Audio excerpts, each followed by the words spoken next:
Toi, t'as été depuis le démarrage au CA de la salle Saint-Bruno? Oui, depuis Donc t'as vu aussi toute l'évolution. Oui.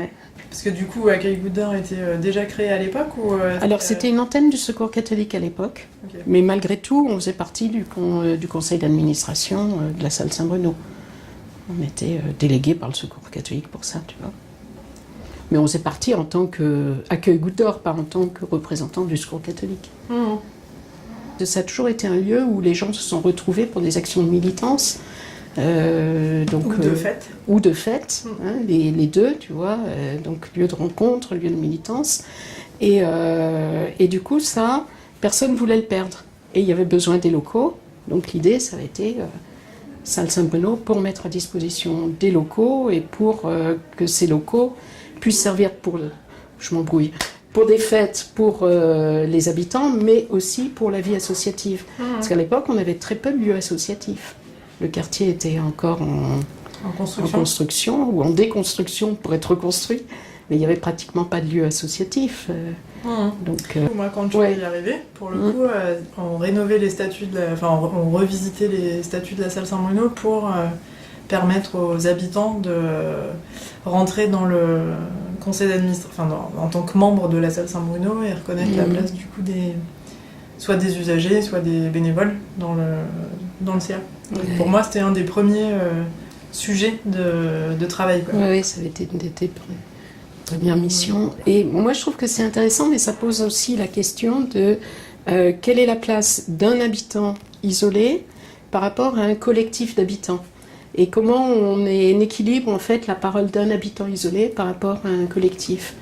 Et parce que la plupart des associations de la salle Saint-Bruno sont des associations d'habitants. Ça a été créé par des habitants du quartier. Le problème parfois, c'est qu'au CA, c'est plutôt des salariés associatifs qui s'y retrouvent, mais pas que. Après, quand il y a des discours avec c'est les associations qui ont le pouvoir et pas les habitants, moi j'ai du mal à adhérer à ça parce que pour moi les associations sont des associations d'habitants. La loi 1901 c'est fait pour que des habitants s'organisent. On ne peut pas dresser l'un contre l'autre. Après, il y a effectivement la professionnalisation des associations qui fait que je suis tout à fait d'accord avec ce que tu dis, mais en effet, autour de la table au CA, parfois il y a des directeurs, et du coup, il y a la place de l'habitant moins directement concerné ou désintéressé, elle est aussi à retravailler, re-questionner. Et du coup, l'idée de créer le deuxième collège, je trouve que ça permet, tout en conservant l'aspect interassociatif, puisque c'est d'abord le projet de la salle Saint-Bruno, de faire de la place à des personnes qui ont peut-être un investissement dans le quartier qui n'est pas tout à fait de la même nature ou du même intensité, qui décale un peu le propos, et c'est intéressant d'avoir aussi les deux regards, quoi. Et ça, je trouve que c'est des choses qu'on vit aussi au sein de chaque association, parce que tu vois, notre association, le CA, il est composé d'habitants, de bénévoles, de gens qui ne sont pas des professionnels du travail associatif comme nous. Et en fait, la relation CA-salarié, elle est extrêmement riche. J'aime bien avoir une relation où il y a les experts de terrain, les salariés, et puis les experts qui sont experts parce qu'ils sont habitants et parce qu'ils sont sensibles et parce qu'ils adhèrent au projet de l'association. Et je trouve que la confrontation entre les deux, c'est hyper riche, ça. Parce que du coup, l'interassociatif Goutte d'Or, donc la coordination interassociative, elle a un groupe emploi qui est venu alimenter le projet de la salle Saint-Bruno. Oui, en fait, on s'est dit, il faut qu'on travaille ensemble au niveau de toutes les associations, même celles qui ne sont pas du tout des spécialistes de l'emploi, pour pouvoir mettre en place quelque chose sur l'emploi dans le quartier. Et c'était parti du constat que les services publics de l'emploi, Mission locale, Pôle emploi, avaient du mal à répondre de façon pertinente à des personnes qui cumulaient beaucoup de difficultés et qui à la limite n'avaient pas les outils nécessaires pour pouvoir utiliser le Pôle emploi de façon efficace. On s'était dit qu'il y avait aussi des questions de formation à mettre en place pour donner aux gens des compétences qui leur permettent d'avancer ensuite sur un parcours d'insertion professionnelle. Et on avait un troisième volet qu'on a moins développé, mais on l'a quand même développé un petit peu, c'était de créer une culture de l'emploi dans le quartier. On s'était dit... Ça, c'est plus la concertation emploi, oui. les actions, le comité de suivi, là, enfin, toutes les actions qui vont s'adresser aux non-spécialistes de l'emploi, mais qui sont en contact avec des personnes qui, pour autant, elles, sont confrontées à une difficulté dans leur insertion professionnelle.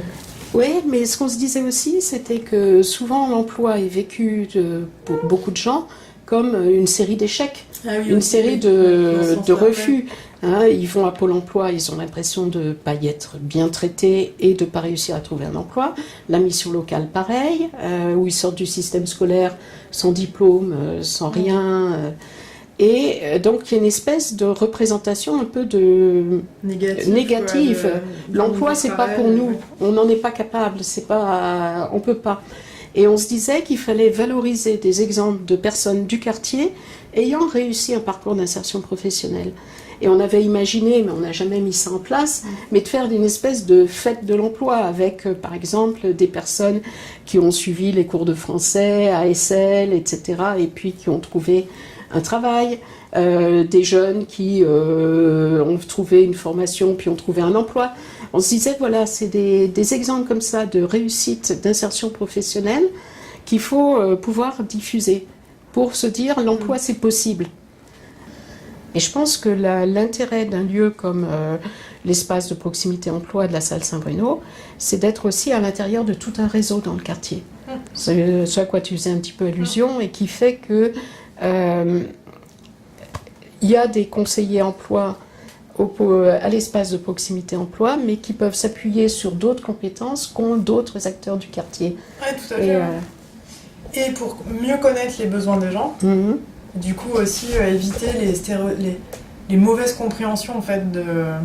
je sais pas, parfois nous on se dit avec les collègues, oui, les institutions, quoi, ils vont dire les gens ils sont pas motivés, ils sont pas venus à l'heure, ils veulent pas travailler, je sais pas quoi. Enfin, il y a tout un tas d'incompréhensions et c'est aussi grâce aux échanges qu'on peut avoir avec le centre social, avec toi en particulier, mais avec Uraka et les personnes d'Uraka, avec les enfants de la Goutte d'Or, avec Sylvia Gay qui connaît les locataires de l'immeuble qui est au-dessus de l'espace de proximité emploi, qui fait qu'on va aussi pouvoir décrypter des postures, des comportements, des réactions, etc. Comprendre certains blocages. Comprendre ce qui s'est passé et éviter de commencer par dire vous étiez pas là, vous n'êtes pas venu, vous n'êtes pas à l'heure.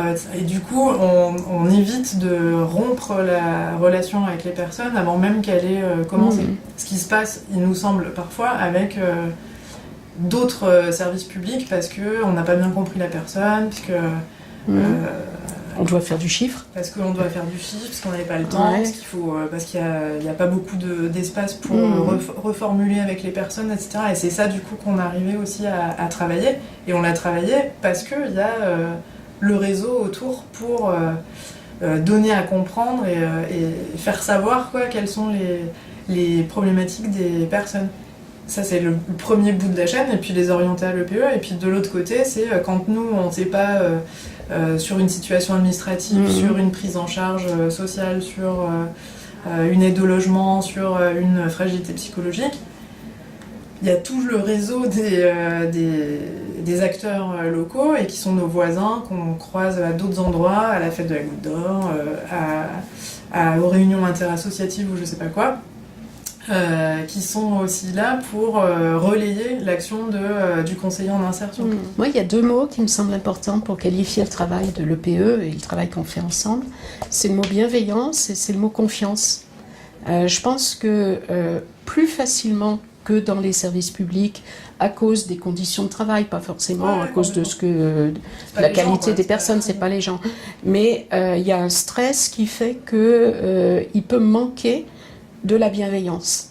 Alors que pour le moment, je trouve qu'au niveau des associations du quartier, on arrive à maintenir cette qualité de bienveillance. Donc ça me semble être extrêmement important parce que c'est cette bienveillance qui permet aux gens d'avancer, de ne pas être mis en échec, de ne pas être reléguer sur ce qu'ils ne savent pas, ce qu'ils ne sont pas capables de faire, sur leurs incompétences. Ça va être la bienveillance, c'est ce qui va leur faire permettre d'avancer. Et puis l'autre chose, c'est la confiance.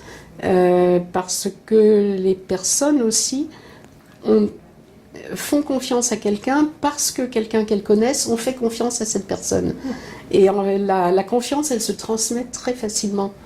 Moi, je suis toujours épatée, dans le cadre de la permanence sociale, de la façon dont des personnes que je ne connais pas du tout viennent, elles me disent que c'est une copine qui leur a dit de venir ou un copain qui leur a dit de venir, et elles me racontent d'emblée des choses qui sont très, très intimes. Il y a tout de suite la confiance, parce que il y a eu quelqu'un qui a dit « tu peux faire confiance ».